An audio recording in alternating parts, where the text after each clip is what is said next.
Overall, compared to other countries, New Zealanders don't do true heroes very well. Whilst I personally admire the athletic achievements of Kiwi athletes, enjoy seeing New Zealanders on the podium and the anthem played as much as anyone, maybe I'm different, happy to be called odd, after all I work on it daily, I don't place sporting attainments in the same category as, say, war heroes. And there are war heroes whose sacrifice and stoicism weren't forged actually in the cauldron of battle, don't look remotely like Charles Upham, have boobs and you-know-whats. This category of female Kiwi battlers isn't confined to just nurses or cryptologists either. The sacrifice of mothers and housewives in New Zealand during wartime is on a scale we simply can't comprehend today, as you're about to see in the story of the lady on your screen, Helena Marion Barnard, a story that began for me this month in her hometown Eltham in the Taranaki, with this article I stumbled upon. 3 Kiwis that are raising funds for the people of Ukraine, baking and selling biscuits. There's the production team, David and Maria Hancock, and Donna Stewart, who sells them from her business, The Coffee Shack. The Hancocks run a B&B, by the way. Needless to say, if you are ever passing through Eltham, these are establishments worthy of your support. The bit in the article about the trio that got my attention was their inspiration. Helena Barnard, Taranaki local, who was doing what they were doing a century ago. And sorry, I'm ashamed to say I had never heard of that lady, and when I googled her name I was blown away, which shortly you will be too. And not just for her charity and patriotism, self-sacrifice. Helena Brown was born in Nelson in 1865. Her mother was the first European female born in Nelson.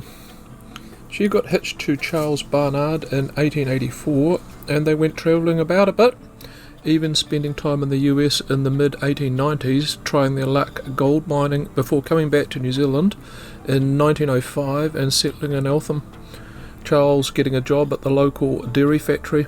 By then they had a few mouths to feed. 8. Wait for it. All boys. I had 2 sons and I'm still repairing the damage.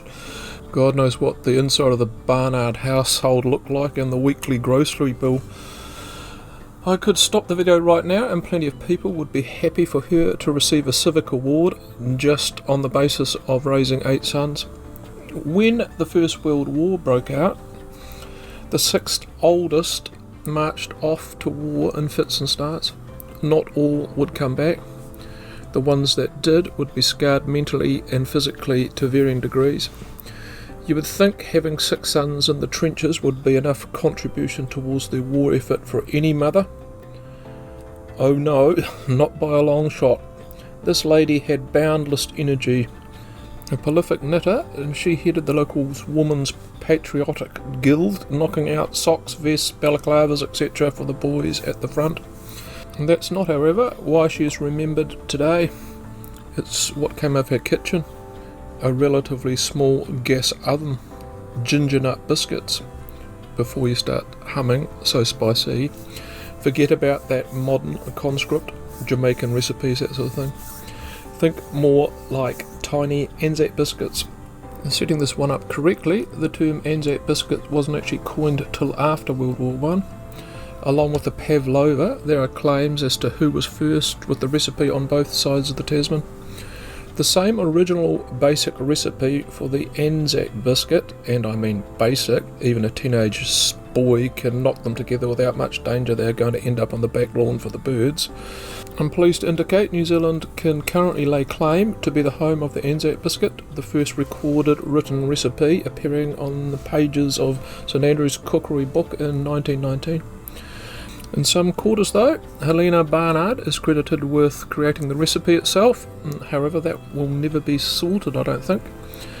From a New Zealand perspective, the arguments for her putting Anzac biscuits / ginger nuts on the map are strong, using the exact same recipe as she would give to her lads when they went tramping and shooting. That's shooting deer and pigs, not Turks and Germans.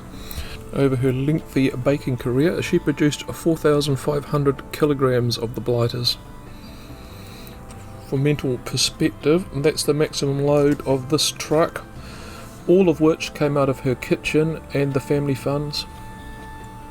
Some went overseas, in tins wrapped in newspapers that the recipient could read. Wouldn't they perish on that journey? My bloke's understanding of that process is, they were small, hard and dry, dentist delights, best dunked in tea. Think also back to that Facebook picture at the beginning. Now I'm actually getting ahead of myself, back to the First World War. The first overseas recipients of her charity were displaced Belgians. The troops her sons served with also benefited first as well. Meanwhile, back home, her focus was fundraising money for a field ambulance for troops in France. £700 was a significant amount to raise at the time. This isn't actually the ambulance, you will get to see it later on though. One of two. You see, her prolific baking made so much money there was enough left over to fund a second ambulance for the locals.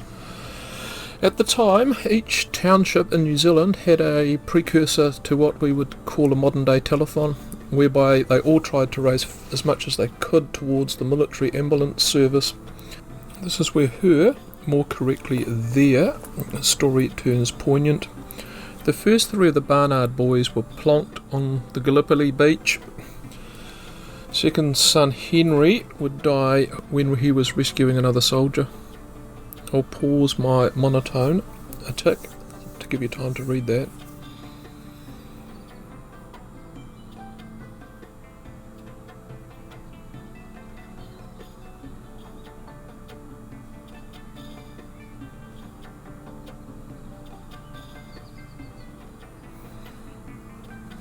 First lad Frank was wounded, and number 3 Joseph became severely ill.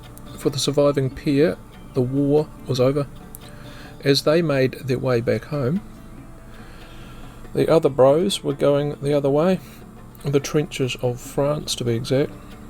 For the first one to land, the Californian-born Charles Jr., it would be a one-way trip. That's him on the left with his younger brother James, or Jimmy. Jimmy would be wounded in 1916 and retired from the war. The last and sixth brother to serve his country in World War I, Alfred, suffered shell shock and was shipped home. What a massive toll for one family to suffer. 2 dead and 4 infirmed to varying degrees. I was up in Martinborough for Christmas. It was my wife's bonding session with her 2 sisters, and clearly her father lacked what old Charlie had in the jism department. Anyway, in the town square there's a war memorial, interestingly, to the locals lost in the Boer War. There's also memorial pillars on either side of the entrance to the World War I victims. Looking at the names etched on that, there is something about it that makes it more tragic when you see 2 names together. When I looked at this one, I remember thinking, I hope the 2 Scales names, the 2 Scales lads that were killed, were cousins and not brothers. Time for me to get back on track, Paul. At the close of the war, the couple decided to move to Wellington, make it their retirement place. Charles would have been in his late 50s and Helena in her early. The local community presented him this award for services rendered. I will do my best to highlight the important bits now on your screen. To the left and right of the couple are the 2 lads that died. The surviving 4 are also depicted. As is the ambulance they funded in France. What an amazing tribute. And this story still has plenty more to give. The oven on their new home in Island Bay, Wellington, was about to get a similar thrashing. Biscuits were now going left, right and centre to dispossessed European refugees. In 1922, Charles passed away. I should have mentioned Charles almost died in 1913 when he got caught in a snowstorm tramping Mount Egmont. Helena soldiered on. On Anzac Day 1932, a national memorial to the fallen from the Great War was opened in Wellington. In its tower, more correctly termed belfry I suppose, are 8 bells. Each of them represent an aspect of the Gallipoli campaign. Suvla Bay is one of those. It was donated by Helena Barnard to immortalise her 2 sons. Let me see if I can get us in a bit closer so you can see the inscription. And this is one object you don't want dropping on your toes. It weighs 80 kilograms. I'm unsure if the 8 bells play in unison today. Carry on fashion. When I googled the war memorial, it appears to be out of action, being earthquake strengthened. Wellington subscribers, perhaps you can improve on the status of the memorial in the comments. Bikkies kept coming out of the Island Bay house even between the wars, and raising funds, in this case for a lifeboat, was one of the many worthy causes. She was 74 when World War II broke out. Her passion had never diminished. What you are looking at on your screens now is an excerpt from a letter to the editor in early 1940.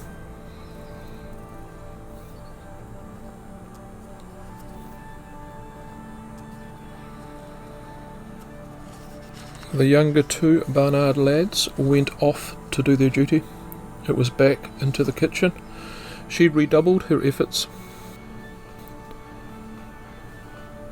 Everyone from Admirals to Churchill found a tin of the Jawbreakers on their desks. There wasn't a sphere of the Allied war campaign she didn't cover. In 1946, her work was belatedly recognised. She should have been made a dame, if you ask me.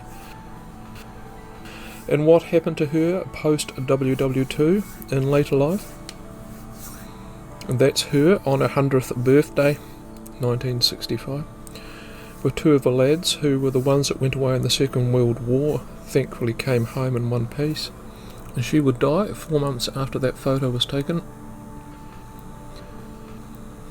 It's coming up to Anzac Day 2022, the focus of which tends to go onto the fallen, not the self-sacrifice of households, mums, dads, family members who lost sons, brothers, etc. That doesn't seem to get the attention that it's due. I am proud to try and readdress this in some small fashion. If this is the first video you have watched here, I would appreciate you subscribing. It's free. The next video of mine I'm putting on the play next is another unheralded Kiwi woman, Louise Sutherland. Her adventure cycling achievements are equally mind-blowing, worthy of a full feature movie. I hope you will continue to watch her story as well. And thanks for tuning in. Bye for now.